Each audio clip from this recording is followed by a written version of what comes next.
Continuando nossa disciplina de máquinas elétricas, nas aulas passadas a gente viu um pouquinho de sistemas trifásicos, nós vimos o funcionamento de máquinas síncronas, nós falamos um pouquinho sobre a excitatriz, que é quem gera a corrente no rotor da nossa máquina síncrona, seja ela como motor ou como gerador. Nós vimos também que o controle da corrente de campo no motor síncrono controla o fator de potência do mesmo. E nós vimos que o gerador síncrono ele é uma máquina muito comum como gerador de corrente alternada. As principais usinas elétricas da atualidade utilizam geradores síncronos. São máquinas confiáveis e que elas funcionam de maneira isolada. Não são todos os geradores que funcionam adequadamente atendendo uma localidade ilhada, por exemplo. Bem, agora eu queria mostrar para vocês um pouquinho de como funciona. Aqui eu tenho uma animação que mostra a vocês o campo magnético girante produzido no estator. Se a minha máquina estiver funcionando como motor, a corrente elétrica girando, circulando nas bobinas do estator, vai produzir esse campo magnético girante. E o rotor vai buscar girar em sincronia com ele. Se for um gerador, esse rotor girando vai produzir o campo magnético girante nessas bobinas, e isso vai produzir a corrente trifásica que nós já vimos. Aqui em corte, veja o nosso rotor. Pense que aquele campo magnético girante está sendo produzido aqui no estator e que este rotor está girando acompanhando esse campo magnético. No caso de um gerador, isso aqui está girando, esse campo magnético produzido por cima, ao passar por essas bobinas, vai induzir corrente elétrica alternada. Esse aqui é o esquema de funcionamento do nosso gerador síncrono. Outro detalhe que a gente deve ver pense que se o meu gerador tiver que gerar uma rede elétrica em 60 Hz e ele tiver dois polos, ele vai precisar gerar uma velocidade de 3.600 RPM. É uma velocidade muito alta. Nem todas as máquinas funcionam adequadamente em uma velocidade tão alta. Então, como nós obtemos na prática uma frequência de 60 Hz em rotações mais baixas? Basta aumentar o número de polos. Essa fórmula aqui, ela nos mostra exatamente isso, a relação entre a frequência da rede elétrica e o número de polos e a rotação do nosso motor e o número de polos. Ou seja, para 60 Hz em dois polos, eu preciso de 3.600 RPM. Em 4 polos, eu preciso de 1.800. 6 polos, 1.200.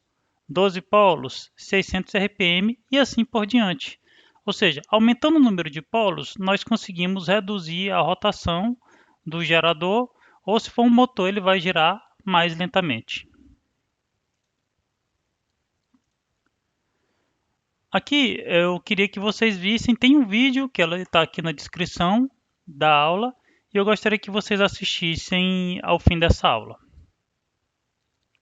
Aqui é a fórmula que nós acabamos de fazer e a fórmula pela qual a gente calcula a tensão do gerador síncrono.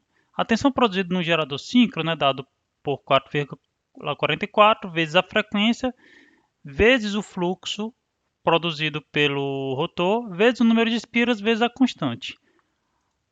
Agora vamos fazer uma questão para a gente ver como isso funciona na prática. Eu quero saber qual é a tensão em um gerador com essas características. 20 mW de fluxo magnético, 800 espiras, constante de 0,9 e em 60 Hz. Substituindo os valores na nossa fórmula, nós temos isso aqui.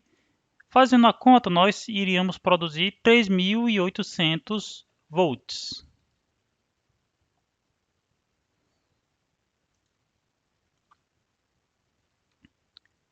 Continuando o assunto, eu queria discutir um pouquinho com vocês a questão de paralelismo em sistemas de geração.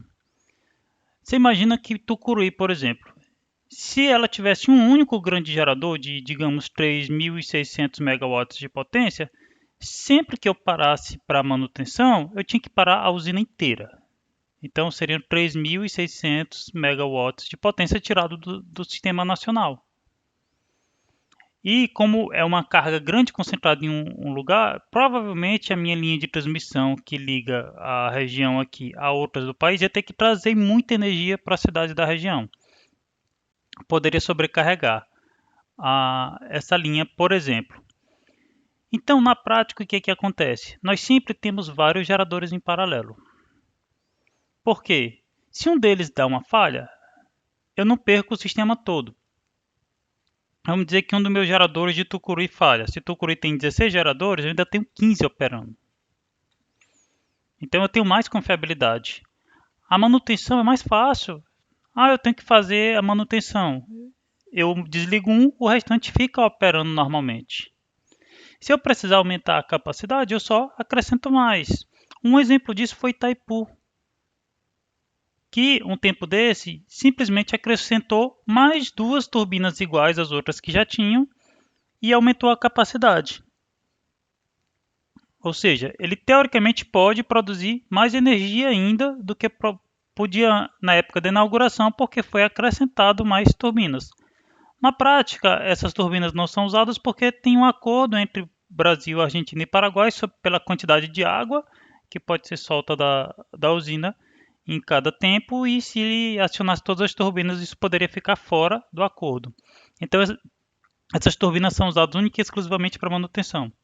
Você vai parar para dar manutenção, você para e uma das reservas entra. Então eu consigo que Itaipu tenha sempre a capacidade máxima planejada original funcionando, desde que obviamente eu esteja recebendo essa água do rio. Outra coisa que eu queria que vocês tivessem em mente existem alguns detalhes que a gente precisa ter quando a gente vai pensar em um sistema com geradores em paralelo. A primeira é que os meus geradores eles têm que ter características semelhantes. Então, as ondas elas têm que ser todas senoidais, a fase tem que ser igual, a sequência de fase tem que ser igual, e para o consumidor a tensão de ambas as usinas tem que ser igual. Porque se, por exemplo, pela queda de tensão, a tensão que vem da usina A for maior do que da usina B, naturalmente eu vou ter uma potência sendo puxada maior da usina A do que da B. Isso pode causar um desbalanceamento.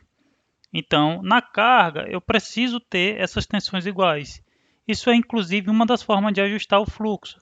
Se você tem um grande sistema de distribuição, através da variação da tensão das usinas, você controla de onde a potência está indo para onde.